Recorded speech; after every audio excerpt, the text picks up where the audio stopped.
Hello বন্ধুরা, আপনারা কি জানেন মহাবিশ্বে এমন এক বিস্ফোরণ ঘটে যা পুরো একটি গ্যালাক্সির থেকেও বেশি উজ্জ্বল হতে পারে? এটি হলো সুপারনোভা। আজ আমরা জানব কিভাবে এই মহাজাগতিক বিস্ফোরণ থেকে পৃথিবীতে এসেছে সবচেয়ে মূল্যবান ধাতু সোনা। তবে আজকের ভিডিও শুধু সোনা নিয়েই নয়, আমরা মহাকাশের রহস্য, নক্ষত্রের জীবনচক্র এবং আমাদের পৃথিবীতে শোনা আসার অবিশ্বাস্য কাহিনী নিয়ে বিস্তারিত আলোচনা করব। তো চলুন শুরু করা যাক আজকের ভিডিও।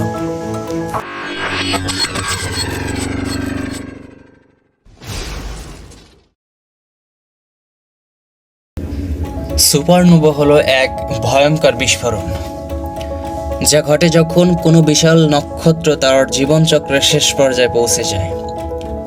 কিন্তু এটি যে সে বিস্ফোরণ নয়, এটি এতটাই শক্তিশালী যে একাই পুরো গ্যালাক্সির আলোকে হার মানিয়ে দিতে পারে।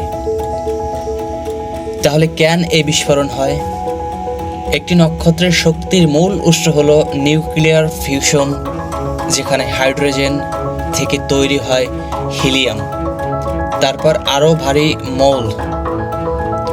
তবে একসময় হাইড্রোজেন শেষ হয়ে যায় এবং সেগুলো আরও ভারী উপাদানে রূপান্তরিত হয়, যেমন কার্বন ও অক্সিজেন। এখন যদি নক্ষত্রটির ভর বেশি হয়, তখন কেন্দ্রীয় লোহা সৃষ্টি হয় যা আর ফিউশন করতে পারে না। এই কারণে নক্ষত্রটির মধ্যাকর্ষণ শক্তি বৃদ্ধি পায় এবং এটি নিজেই ধ্বংস হয়ে বিস্ফোরিত হয়।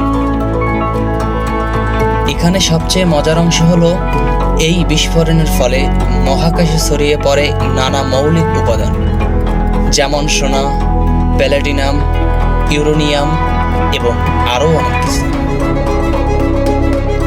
এখন প্রশ্ন হলো, এই মহাজাগতিক বিস্ফোরণে তৈরি হওয়া সোনা কিভাবে পৃথিবীতে এলো? সুপারনোভা বিস্ফোরণের পর তার থেকে তৈরি হওয়া উপাদানগুলি মহাকাশে ছড়িয়ে পড়ে। এই ধূলিকণা, গ্যাস ও ধাতব উপাদান একত্রিত হয়ে তৈরি করে নতুন গ্রহ, নক্ষত্র এবং সৌরজগতের অন্যান্য অংশ। তবে পৃথিবীতে সোনা আসার আরও একটি অবিশ্বাস্য ঘটনা ঘটেছে। প্রায় 4 থেকে 5 বিলিয়ন বছর আগে যখন পৃথিবী তৈরি হচ্ছিল, তখন এই মহাকাশ ধূলিকণা, যেগুলোর মধ্যে ছিল সোনা, তা পৃথিবীর গহীনে মিশে যায়। কিন্তু তখন সোনার পরিমাণ ছিল খুবই কম।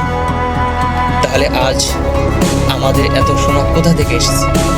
এর উত্তর লুকিয়ে আছে গ্রহণ ও বৃষ্টিতে। প্রায় 4 বিলিয়ন বছর আগে পৃথিবীর প্রচণ্ডভাবে গ্রহণ ও ধূমকেতুর আঘাতের শিকার হয়েছিল। এদের মধ্যে বেশ কিছু গ্রহণ ছিল যার মধ্যে সুপারনোভা থেকে আসা উপাদানগুলি ছিল, যেমন সোনা। এই গ্রহণ ও ধূমকেতুর আঘাতই পৃথিবীর অভ্যন্তরে সোনা জমা করতে সাহায্য করছে, যা আজ আমরা খনি থেকে উত্তোলন করি। তবে সোনা শুধু ধনী হতে সাহায্য করে এমন একটি মূল্যবান উপাদান নয়, এটি বৈজ্ঞানিকভাবেও অত্যন্ত গুরুত্বপূর্ণ। সোনা অত্যন্ত স্থিতিশীল এবং এটি রাসায়নিকভাবে অসম্পৃক্ত, যার কারণে এটি খুব সহজেই পরিবেশের প্রভাব থেকে রক্ষা পায়। এটি এমন একটি ধাতু যা আমাদের প্রযুক্তি এবং গবেষণায় গুরুত্বপূর্ণ ভূমিকা পালন করছে। মহাকাশ গবেষণায়ও সোনার উপাদান অনেক গুরুত্বপূর্ণ ভূমিকা পালন করছে, যেমন স্যাটেলাইটের ব্যবহৃত বিশেষ ক্যাভারিং এবং প্রযুক্তি। এখন আসুন আমরা আরও কিছু মহাকাশের রহস্য নিয়ে আলোচনা করি। আপনি কি জানেন যে সোনা আমাদের হাতে, তা শুধুমাত্র সুপারনোভা থেকেই নয়, আরও অনেক মহাজাগতিক ঘটনার অংশ। যেমন ব্ল্যাক হোলের কেন্দ্রীয় ঘটে যাওয়া শক্তিশালী ঘটনা, যা শক্তি ও উৎপাদনের নতুনভাবে তৈরি করে। এইসব রহস্যময় ঘটনাগুলি আমাদের জীবনের অংশ, এবং যতই আমরা এগিয়ে যাচ্ছি, মহাবিশ্বের গভীরে আরও রহস্যময় তথ্য আমাদের অপেক্ষা করছে। আজ জানলাম সুপারনোভা কি এবং কিভাবে মহাজাগতিক বিস্ফোরণ থেকে এসেছে আমাদের পৃথিবীর সোনা। এটি প্রমাণ করে আমরা প্রত্যেককেই মহাবিশ্বেরই অংশ। আমাদের শরীরের অনেক মৌল ও সুপারনোভার মতো ঘটনা থেকে এসেছে।